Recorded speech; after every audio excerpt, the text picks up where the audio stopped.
বন্ধুরা, আমরা যে ফেব্রিকটা তৈরি করব তার একটা ডিজাইন ইতিমধ্যে আমরা তৈরি করে নিয়েছি এবং কী ধরনের কালার কোড ইউজ করছি সেগুলো চেক করে নিলাম। এখন এটাকে আমরা মেশিনে ইনপুট দেব।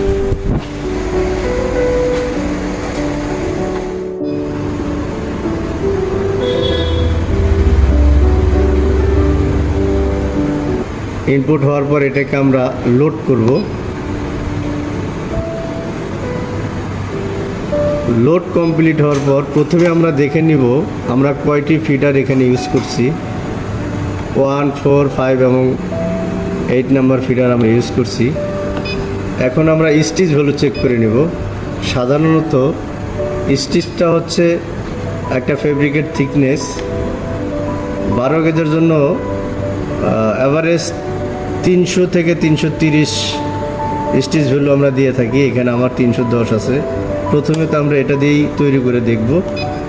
আমরা স্পিড চেক করে নিব। মেশিনের যে স্পিড আমার 90 স্পিড আছে, এর সাথে আমার রোলার স্পিড চেক করতে হবে। সাধারণত 12 গেজের জন্য রোলার স্পিড 30 থেকে 50 থাকে, আমার এখানে 55 আছে। আমি এটা দিয়েই প্রথম পার্ট তৈরি করে দেখব। এরপর আমি চেক করব আমার ইয়ার্ন ফিডার কালার ওয়াইজ ঠিক আছে কিনা, আমি একটু চেক করে দেখব। হ্যাঁ, আমার ইয়ার্ন ফিডার কালার ওয়াইজ ঠিক আছে। এখন আমি মেশিনটা রান করে দেব।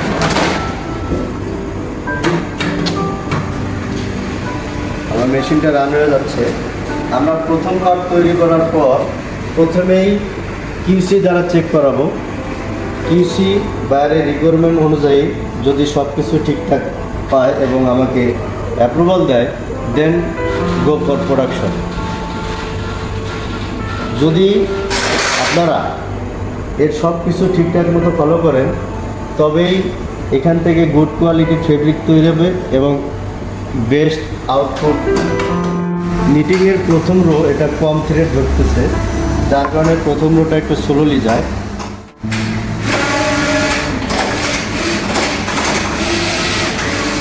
এখন আমাদের মেশিনটি পুরো রান হয়ে গেছে। এখান থেকে প্রথম ফেব্রিক নামার পর আমরা এটাকে কিউসি দ্বারা চেক করাই। কোয়ালিটি সব কিছু ঠিকঠাক থাকলে এটা প্রোডাকশন করে যাবে।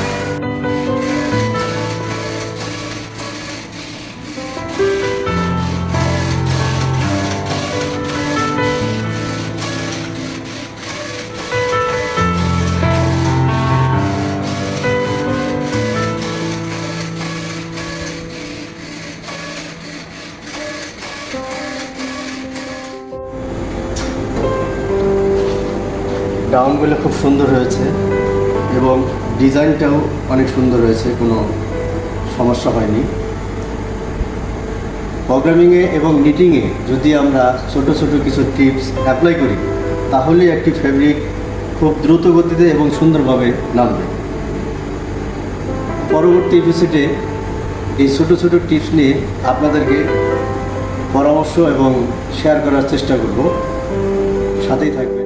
সম্মানিত ভিউয়ার্স, আসসালামু আলাইকুম। আশা করি সবাই ভালো আছেন। মার্কেটের প্রেক্ষাপট অনুযায়ী আমরা এই আমাদের প্রো ভার্সন মডেলটি আপডেট করেছি, যাতে খুব কম সময়ে খুব সহজেই আপনি ম্যাক্সিমাম আউটপুট মেশিন থেকে বের করতে পারেন। আশা করি আপনারা আমাদের সাথেই থাকবেন এবং প্রত্যেকটা এপিসোড ফলো করবেন। ধন্যবাদ।